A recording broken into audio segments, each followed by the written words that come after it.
you wanted the best, you've got the best podcast. The hottest podcast in the world.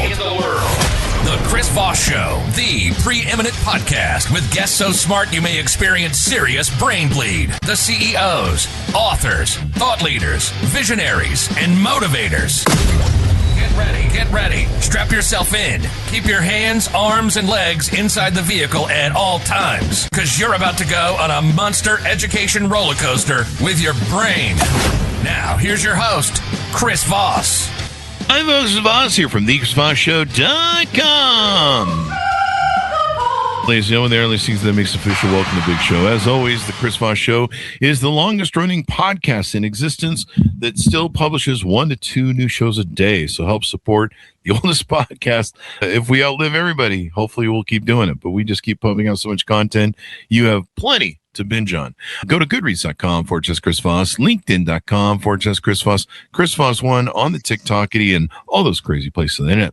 Opinions expressed by guests on the podcast are solely their own and do not necessarily reflect the opinions of the host or the Chris Voss Show. Some guests of the show may be advertising on the podcast, but it is not an endorsement or review of any kind. Today, we have an amazing man on the show. We're going to be talking about his book called ALCHEMIST Z, The Evolution Continues by Jack Groverland Jr. We're going to get into it with him, find all the details of his amazing novels and some of the other books. He's quite prolific in writing books, so we'll get into that with him. Welcome to the show, Jack. How are you, sir?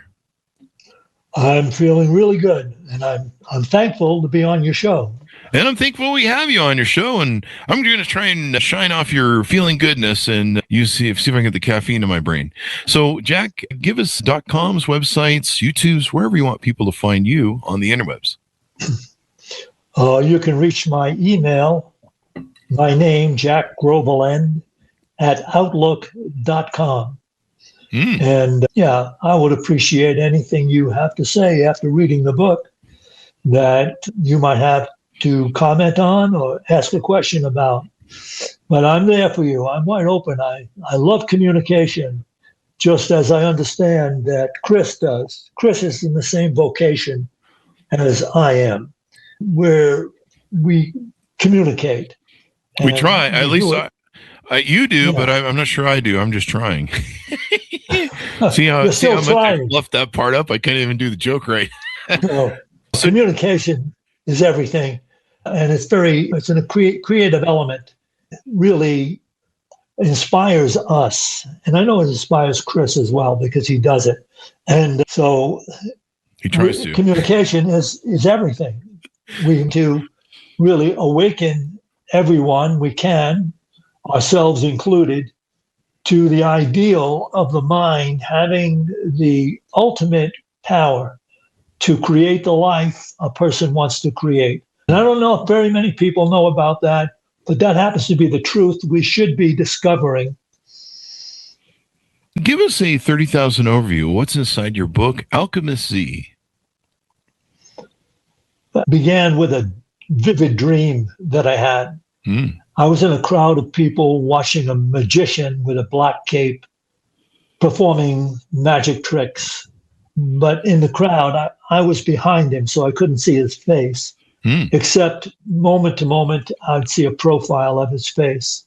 And at some point in this presentation that he was making, he plucked a dead rose from a vase of dead flowers, and he held it up for everyone to see.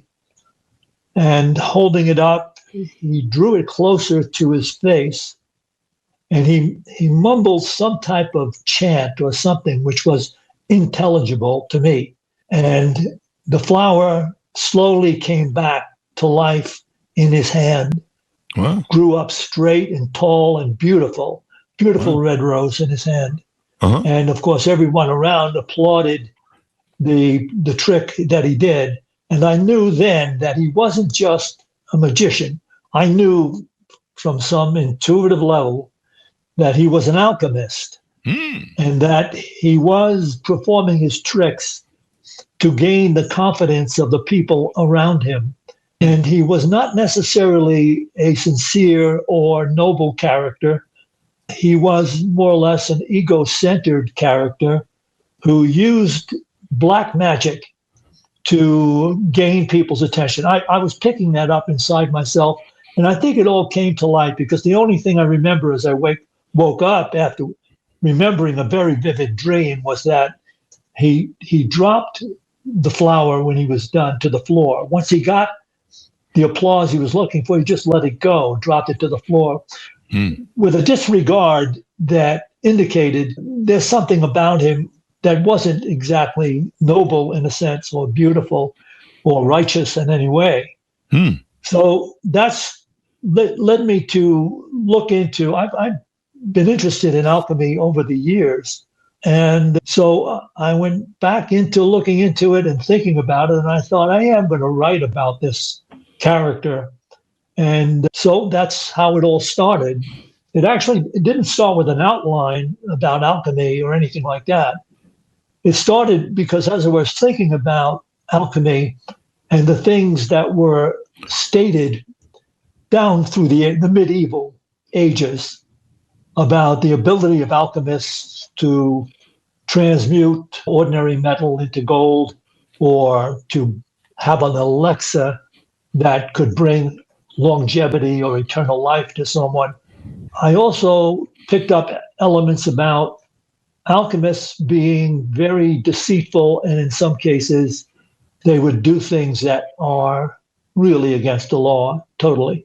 And so this book started with a question, and I write from an idea and an ideal.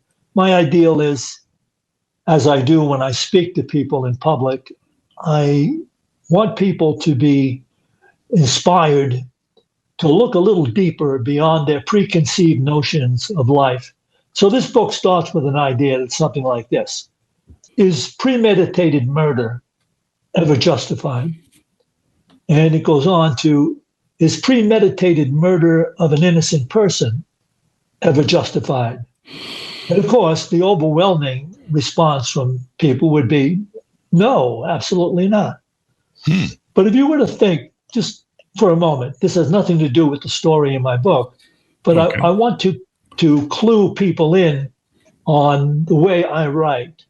This is a completely different thing from the story in my book. If there was a young man with a very serious heart condition, and the doctors told him he only had a couple of weeks to live unless they could get a transplant, and there weren't any available.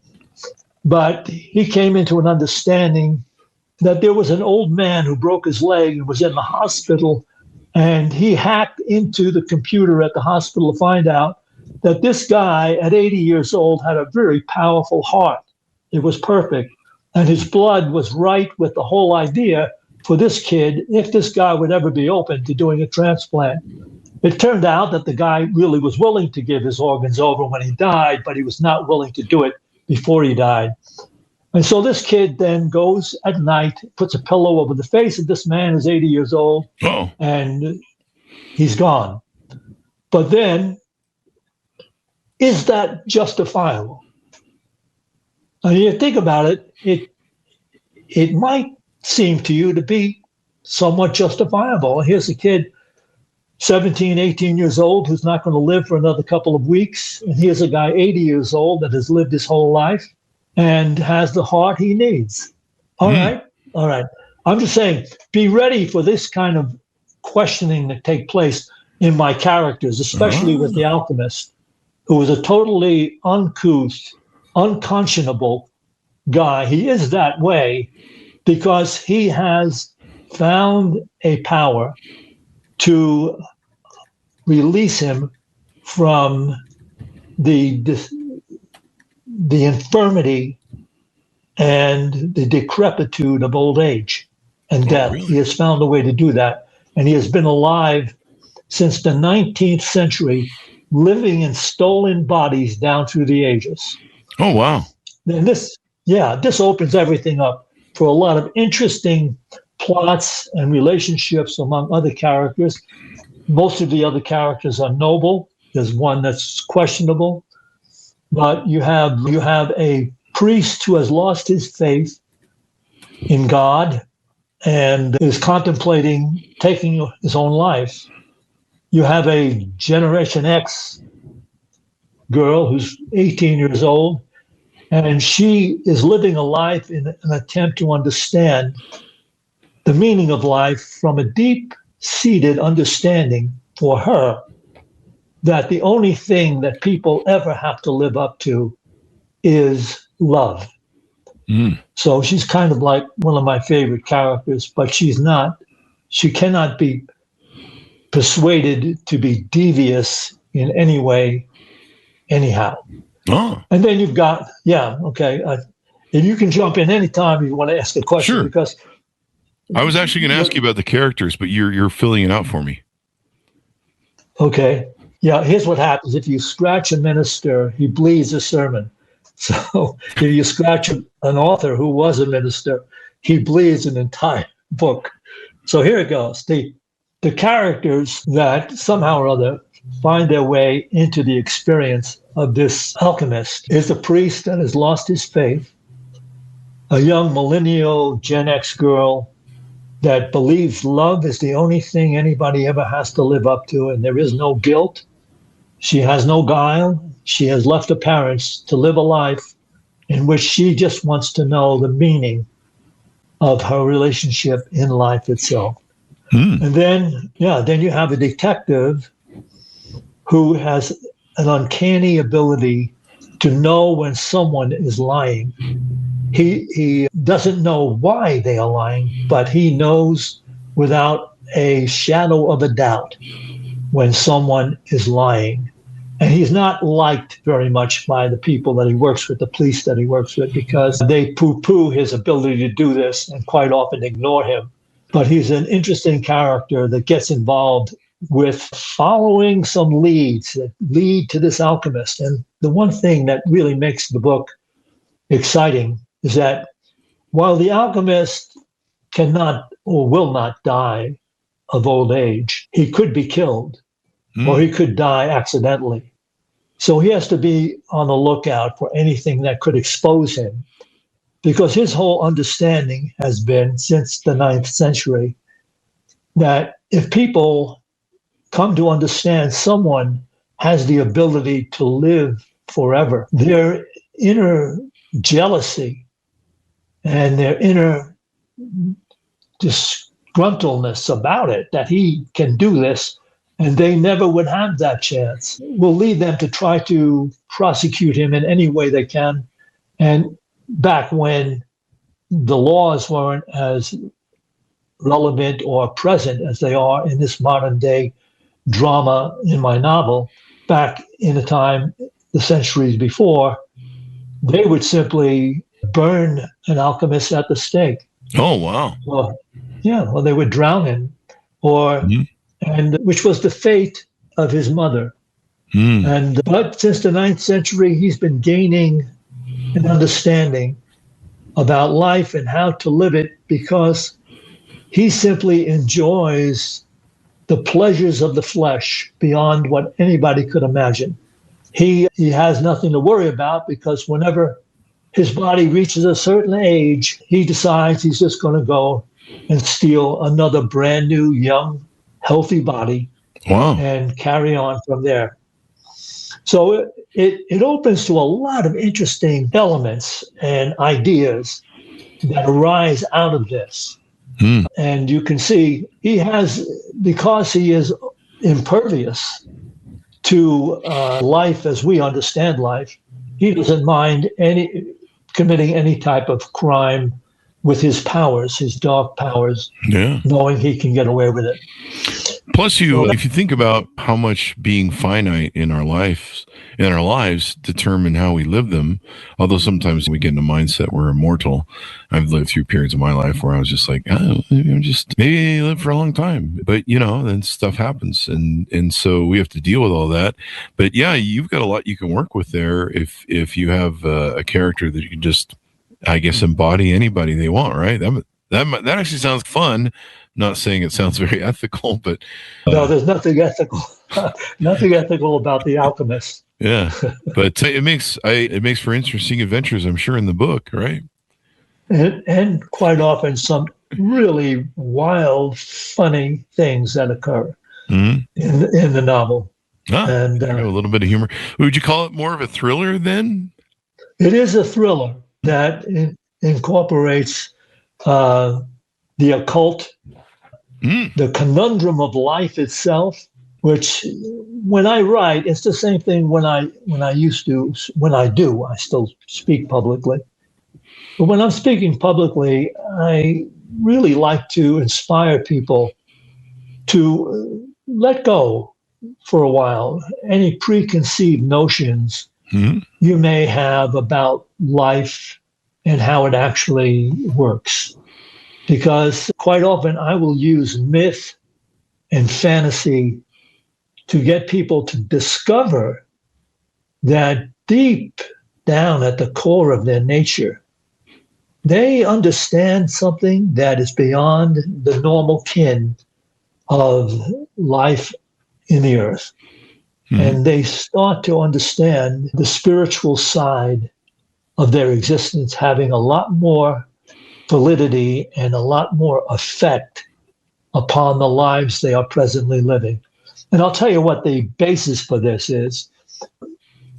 When I had reached a really low place in my life way back in my youth, a friend of mine wanted me to write a screenplay, a spec screenplay, not to be paid for it, but to write one.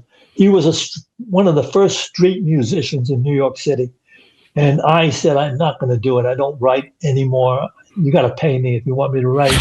And he said, look, just let me just talk to you. I want to get face to face with you.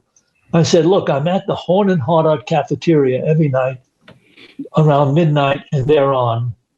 The reason why I was there is because I really was in a low place. And I used to talk to the old people and the people that had given into alcohol and were lost and on the street.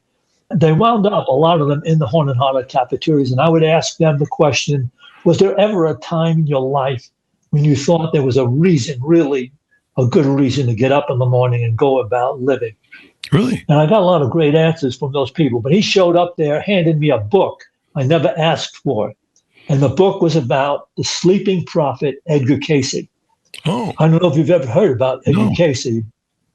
Edgar Cayce is the second most extraordinary human being that has ever walked the earth after Jesus. Edgar Cayce lived in our time and died in 1946. But up until that time, he gave over 20,000 readings. He would go into a sleep state where he did not even exist as a personality.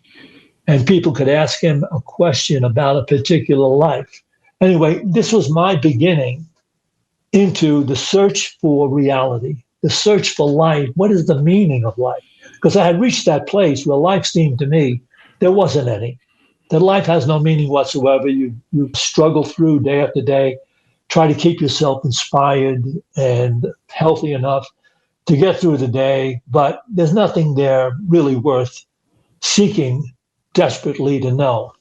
In fact, what comes through those readings will inspire anybody to seek further about the meaning of life, because this particular guy was capable of diagnosing people that weren't even in the same state with him and giving remedies to heal them only through the source that came through him in these readings. Someone would be asking questions, give the name, the address of the person that they're asking the reading for. This man worked miracles in the presence of people that sought to debunk him, doctors and legal people that tried to do everything they can to prove he was a fraud. If you're ready to open your mind, read my book, Z. Okay, it's on Amazon, wherever you can find it. There'll be a link for it in the show. Yeah, Amazon, wherever you can read. So great layout of what you got there in the book. A story of intrigue, suspense, paranormal mystery.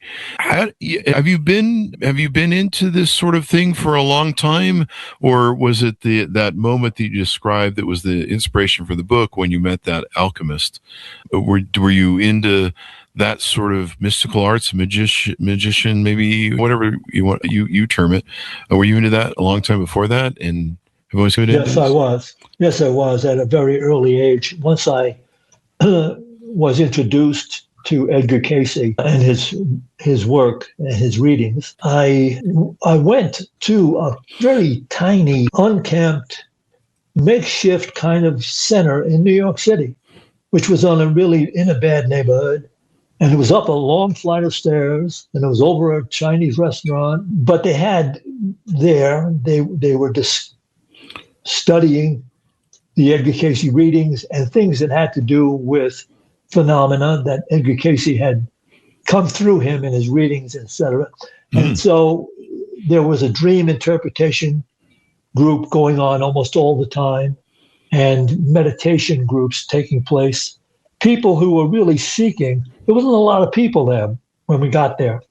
There was only maybe 20 or 30 people that showed up on a Saturday and spent the entire day Saturday, and then sometimes on Wednesday, seeking to understand what was this power that came through this man, who, by the way, was a total fundamental Christian.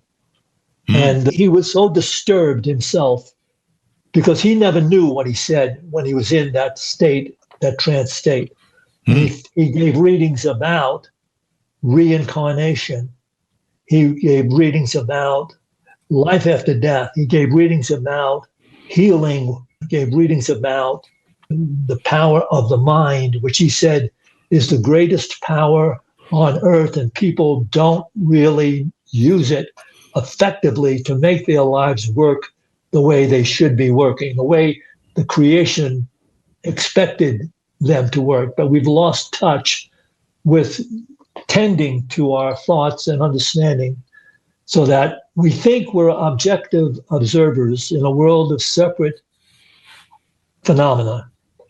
But from the Cayce readings, you come to understand that you are complicit in the conditions and circumstances you find yourself in the world and the life you are living. And you have the ability to transcend any limited, fear-driven illness, even if you understand that you are divine in origin. Here we go. This is the principle of truth, that we're only going through a human experience. According to Edgar Cayce, our soul continues on and on, life after life, ever seeking more experience, ever seeking more expression, which is what comes down to you and I, Chris, because everything that has life in it to express itself.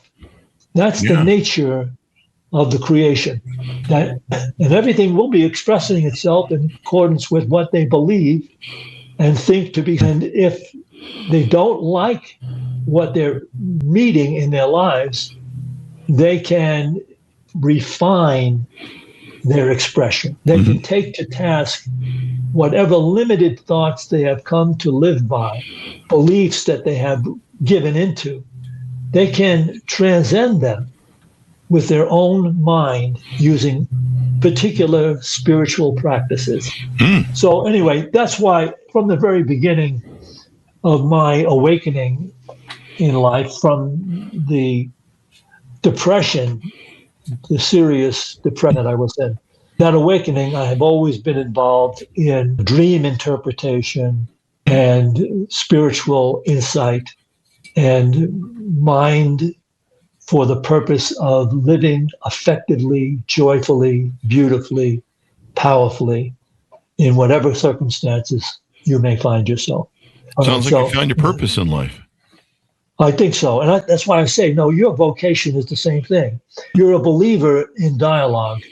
You believe that with dialogue, people can come to an understanding of how to get along better with each other, that they can get along and understand how to live more effectively without having negative issues towards someone and just holding them in that space, which takes away their inspiration, their intuition, their feelings of goodness and peace. It all leaves us whenever we've got some kind of vendetta that we're holding about someone. So your vocation is that as well. You want to help people dialogue, come to an understanding beyond your preconceived notion, perhaps, of how you've identified that person you're talking to. Yeah. I'm just glad I have a job. But no, I also have an appreciation for storytelling, which is used by that communication to people. We all learn, even off of novels and nonfiction, we learn with the stories and the characters and the way they all play out. We learn different things about ourselves, human behavior, pitfalls to maybe avoid or how to get out of them. And so the storytelling is just this rich tapestry of people's lives and their stories. We all would be very different people without our stories. And sometimes I look back and, well, a lot of great things didn't happen to me. I'm who I am today because of it. And I'm not sure that I would trade that. It's an interesting quandary to think about. But telling stories is really important. You've told a lot of stories. How many books have you written, I believe? I've written a book titled Miracles Made Easy, which is, I'm not even sure it's in print anymore. Another book titled Ego Wars. That's ego with the word wars, W-A-R-S. And another book which is about my life, which is Escape to Another Reality, which is a book of my memoirs. This is what my family actually, we were all over me to write my memoirs about my life, because extraordinary things occurred in my life that border on, I'll give you an example, except you used to be an FBI agent. No, I wasn't. That's the other Chris Voss. I'm the original Chris Voss. Oh, yeah. That's Christopher Voss. He hijacked our awards and reputation and brand back in 2016 that we'd established for 8 years. And he decided to mix our brands because he didn't have a following. So, yeah. But okay. I do have books and an extraordinary 20-year podcast. So I've got that going for me. Yeah. Yeah. But still, like you say, communication is everything. Absolutely. So are many of I think people find them online?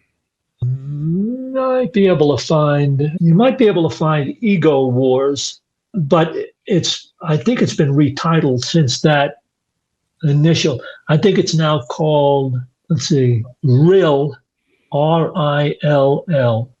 RILL, the Rebel, R-I, as in, R-I-L-L. The name RILL, the Rebel Master. That might be online. You were talking about at the beginning of the show, the difference between a magician and an alchemist. What are the differences? I've never really gotten into the study of that.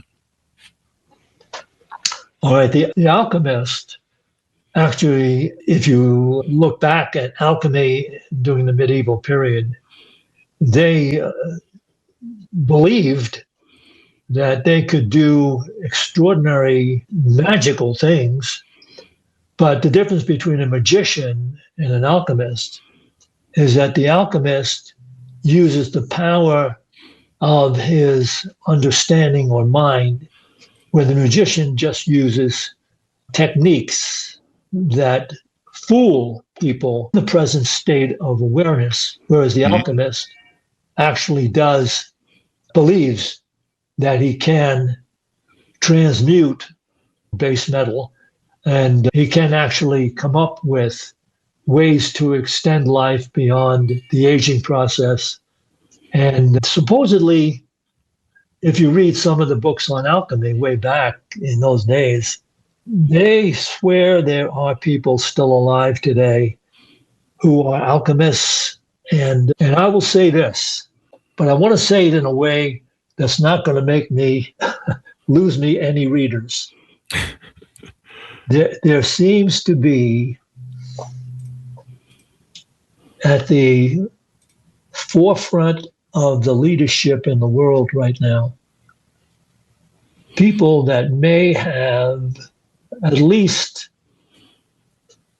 taken part in alchemical dark magic. Oh. And yeah. So I'm not crazy. I teach and I speak and I share and I discuss with people all the time.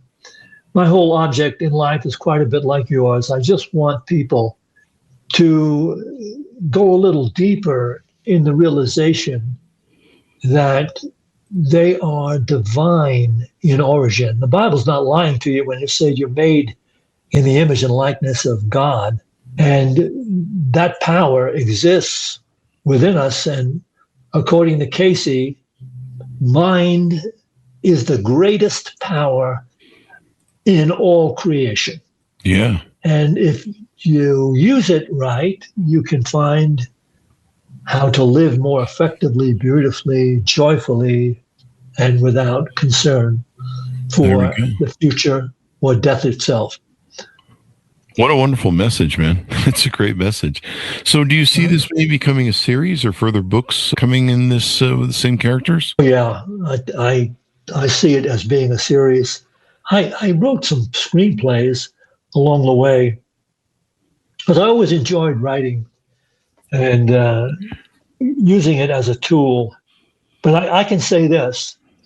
I've never, in all the writing that I have done, never written a character like Alchemist Z, because Alchemist Z has that extraordinary power to avoid the infirmity and the decrepitude of old age and death. And that opens your writing to so many opportunities to bring the reality of people's divine consciousness to light, us just playing them against people that have an ordinary, preconceived, preconditioned notion of life, which comes to all of us, from our family, from our friends, from our peers, from authority figures. And so people hang out in a lot of limited ideas about life that are counterintuitive. They're counter happiness. And all they have to do is realize that they are the source of that limitation, that they can alleviate it. That's my preaching. That's my ministry. Wonderful stuff here. As we round out the show, give people a final pitch out to pick your books. And do you have an anticipated date as to when a future book might come out in the series? It will be probably in about a year. Take me another year to put it down. Okay. All right. Sounds good. We'll watch for that. So give us the .coms, websites, YouTube, wherever we want people to follow you on the interwebs. I have a website being created, but it'll be under my name, Jack Groverland. Okay. And it's not set up yet because the publishers are setting it up, so it's not finished. But I suspect it'll be Jack Groverland, my name. If you Google that in any shape or form, you'll get the website when it's finished, or you can contact me at my email, which is my name, Jack Groverland, at outlook.com. And I'll appreciate any comments you may have about Alchemist Z, which you can pick up at Amazon and enjoy what I think is going to be the most exciting read of your life. Great sell job. I love it, man. You rounded that out nicely. So thank you for coming on the show, sir. We really appreciate it. My pleasure altogether. Thank you, Chris. Thank you. And thanks to our audience for tuning in. Order up his book. There'll be a link on the Chris Voss Show as well as Amazon. I'm sure all the other fine retailers out there. It is entitled Alchemist Z, The Evolution Continues by Jack Groverland Jr. He's been on the show with us today. Thanks to us for tuning in. Go to goodreads.com/Chris Voss, LinkedIn.com/Chris Voss, YouTube.com/Chris Voss, and all those crazy places on the internet. Be good to each other. Stay safe. We'll see you next time. You've been listening to the most amazing, intelligent podcast ever made to improve your brain and your life. Warning, consuming too much of the Chris Voss Show podcast can lead to people thinking you're smarter, younger, and irresistible sexy. Consume in regularly moderated amounts. Consult a doctor for any resulting brain bleed.